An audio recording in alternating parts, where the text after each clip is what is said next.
a fun little game you can play with slime and some alphabet beads. Throw a bunch of alphabet beads into the slime and then pick a word to spell.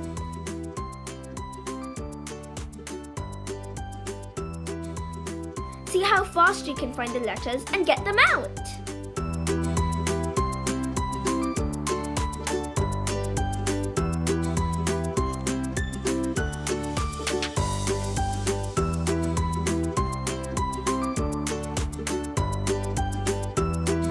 Don't worry about getting all the beads out cleanly, it's easy to do. You just have to give the slime a roll between your hands and they pop out like this.